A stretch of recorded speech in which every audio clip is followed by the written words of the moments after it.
Hi, I'm Maria. Today we're going to be doing a yoga adventure story, and it's using a book that I've written and I drew the pictures for it as well. It's called Not So Long Ago You. Now, if you know my first book, you might remember that in the first book we met the dragon, we met the flying foal, and we met the eagle, and this is about what happened to them next. So just like my first book, Once Upon a Time you can choose what happens.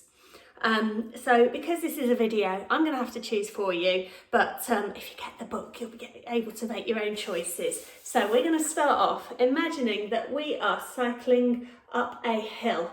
So to cycle, what we're going to do is lie on our backs, like so. So you can either lie on your back and pedal, or if you like shoulder stands, then you can come up onto your shoulders and pedal that way, but only do what feels right for you. And what I love about pedaling is that you can pedal slowly to get up the hill, and then when you go down the other side you can go whee as fast as you like, and then we can go up another hill and then down the other side. Woohoo! Brilliant. And just be careful when you're coming back down from your shoulder stand. So when we get to the top of the hill, the next hill, we're going to stand in mountain pose. So we've got our 2 feet nicely on the floor, and we're standing on both feet, so we're not sort of twirling or twizzling. It's a steady and a still standing position. Arms down by your sides, standing up nice and tall. So we're going to imagine that there is something flying towards us, and imagine this thing flying towards us. What we're going to do is take our arms out to the side and then just see if you can balance. So I'm going to turn sideways so I'm not kicking my window. Just see how far you can balance. If you feel a bit wobbly, you can leave your toes resting on the floor. And of course, because we're in a yoga class, if we do something on one side, we have to do it on the other. So try balancing on the other foot. If you're a bit wobbly, just leave a little bit of your back foot, on the floor behind you. Lovely. Okay, so now we get to choose what's flying towards us. So we can choose between the eagle and the dragon and the flying foal. Now I'm going to choose the flying foal today, and so to choose the flying foal, we're going to go to page 14. You might remember the flying foal from the last book. The foal ran away from the grown-up flying horse and was being quite naughty. So the flying foal was flying towards you. Watch out for the basket, it cried, and the basket landed by your feet. So we've got 2 ways to make ourselves into a basket. The first way is they're both on your tummy, or reach back for your feet. So take your shoulders away from your ears and lift up. Now, if you want to, you can try holding onto your feet. Whenever I try doing this, it is not at all dignified. I have a little wriggle around on the floor till I find my feet, and then once I've got them, I can lift up. So you might see how high you can lift, and if it doesn't feel good, you can let go and just reach back instead. So the flying foal landed next to you. I've messed up, it said. The flying horse asked me to fetch a basket of apples, but I've dropped them all. All that's left is the empty basket. Please, can you help me find the apples again before I get into trouble? So I think we better say yes, otherwise that's the end of the story. So we're going to decide where to fly next. We can either go to a cave or to a bench, or we can go on safari. So I fancy going on safari at the moment. So we're going to go there, and here it is. This is our safari scene. So first of all, I want you to have a look and see if you can find some apples on that page. And then we're going to do some different poses for each of the animals that we see there. So first of all, we've got a giraffe. So to do a giraffe pose, this is a balance. So if you feel a bit wobbly, you can put your hand on the wall. Otherwise, we're going to stand on one leg, look at something that doesn't move, see if you can reach back for your foot, and then with your other arm, reach into the air. So you might not be able to see. If I lean forwards a bit, you can see my giraffe arm. Lovely. And then we'll swap our feet over, have a go on the other side. So looking at something something that won't move. If you're wobbly, you put your hand out to the wall, and then there's the giraffe arm, and it's reaching out to chew on some leaves. Fantastic. So the next pose we're going to do is lion pose. This is all about big eyes and a big mouth, and it's a type of breathing as well. So we're not going to roar, we're just going to breathe out really quickly. So if you kneel, put your hands down, take a breath in, and when you breathe out, go like this. Now, when I do this with a group of children, it looks terrifying, so please look as scary as you can. Amazing. And next pose, we've got some elephants. So to be elephants, we're going to stand up with our feet wide, and we're going to make a trunk with two hands. So elephants like to reach their trunks into the water and suck water up their noses and then spray it around all over the place. And then we'll get some more water in, and then lift it and spray it around all over the place. And just make sure you don't get anyone else wet, please. So that's our elephant pose. We've got flamingos on here as well. So for our flamingo pose, we're just going to give ourselves lovely wide wings and then lift one foot off the floor. So it's another balance. You should be getting quite practiced at balancing by now. And then we'll have a go on the other side. So lift your other foot up, nice and tall and steady. Amazing. And then last of all, on our safari page, there's lots of long swishy grass in Africa. So we're going to lie on our backs and make our arms and legs into swishy stems of grass. So lie on your backs, and just enjoy waving your arms and legs around. Fantastic. And once you start, you might not want to stop. But we need to move on somewhere else because we've got more apples to find. So now we've got a choice of a cave or the moon or a bench. I quite fancy going to the moon. So here's our moon page. And again, there's lots of things to see on this page. Maybe you can see the apples on the moon. Now, there is a tiger on the moon. As far as I know, there are no tigers on the moon, but I like tiger pose and I wanted a tiger in my story. So we're going to do tiger pose on our hands and knees. Now this is a balance. You're trying to take one arm forwards and your opposite leg back. Some people do same side and it makes it a bit tricky. So if you look down, hopefully you're seeing diagonal hand and knee. Once you've done it wrong, it's really hard to correct it. So we're going to have a go on the other side. Ooh. So yeah, check for furniture. If it doesn't feel right, if it hurts your back or if you're struggling to balance, you can leave your toes on the floor. So that's our tiger pose. We're also going to do a crescent moon pose. So although this is, we can see all of the moon here, we can see planet Earth behind as well. We're going to make ourselves into a crescent moon shape. So kneel up, one foot in front, reach your arms up and then lean forward. So from your fingers down to your back leg, down to your back toes, there's a curved shape. That's what we're going for with our crescent moon. And then we can swap our feet over, have a go on the other side. And have a look up at your fingers. Lovely. Right, there are craters on the moon. So to make ourselves into craters, you'll lean on our tummies, lift our arms and legs up and make ourselves into crater shapes.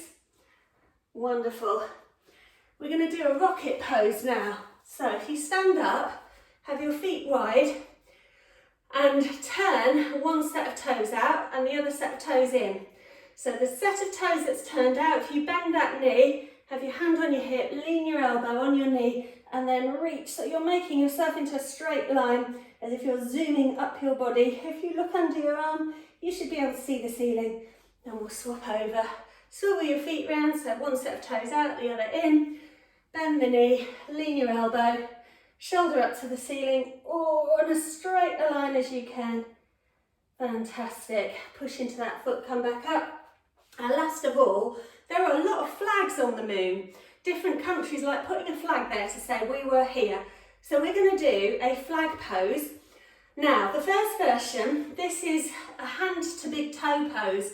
Now, when I do this, I can't quite straighten up, but this is my flag shape. And if we do it on one side, we have to do it on the other. So if it is too tricky to hold on to your big toe, then what you can do is hold on to your leg and that can be your flag shape. so you can have a play around on each side and work out which is best for you. Right, we have finished on the moon, so we're going to choose where to go next. So we could go to a cave, or we could go to Australia, or we could go and sit on a bench. I think we should go to Australia next, so let's find Australia. And here it is.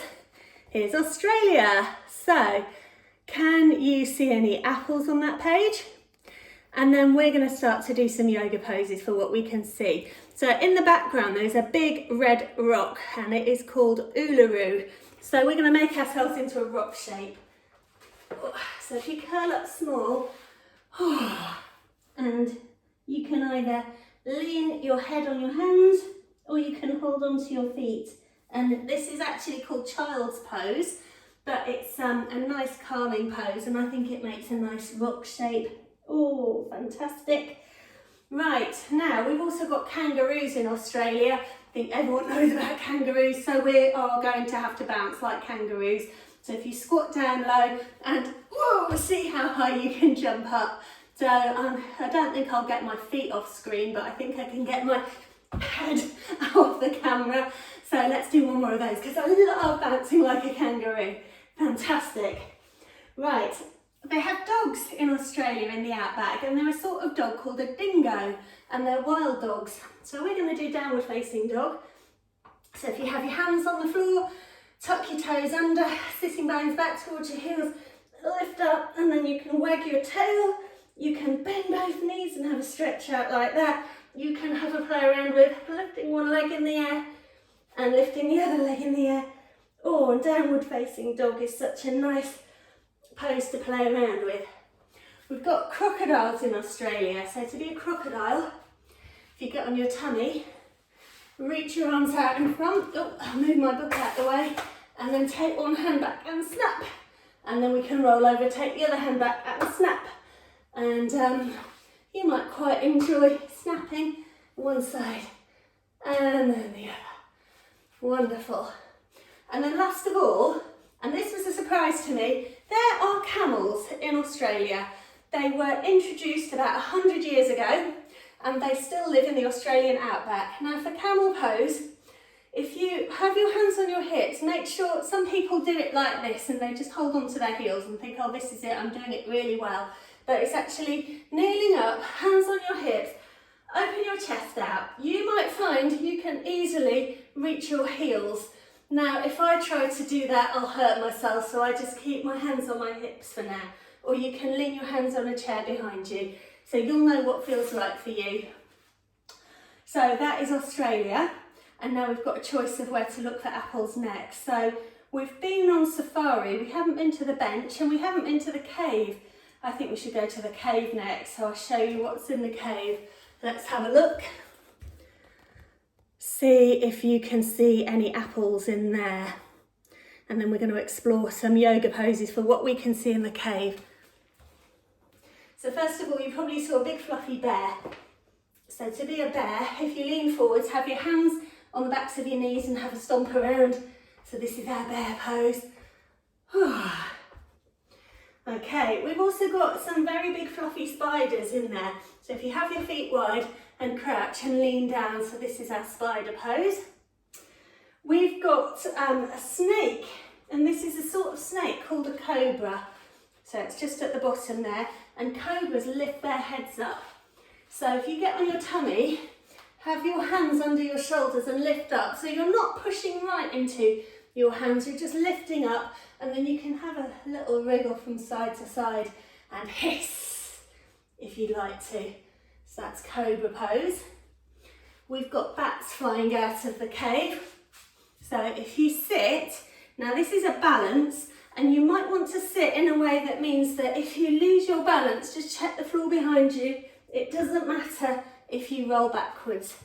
So we're going to try holding onto our feet and then balancing, woohoo, like a flying bat. So if that's a bit tricky, hold on to the backs of your knees. That's flying bat pose. And then last of all, for our cave, we've got a choice of 2 different poses. So if you lie on your back and bend your knees, push into your feet, lift your hips up. This is bridge pose.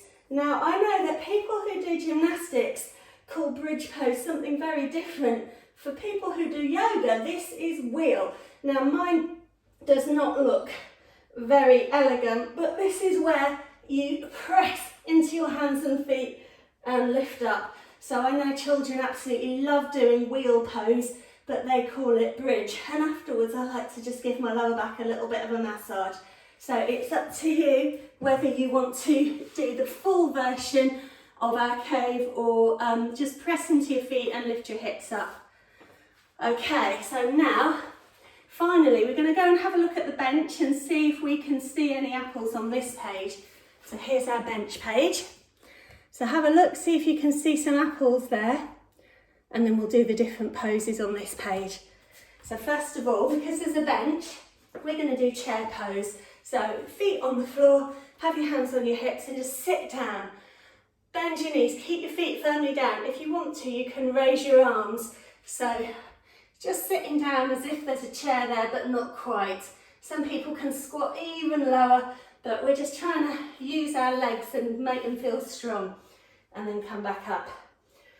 We've got someone reading a newspaper on this bench.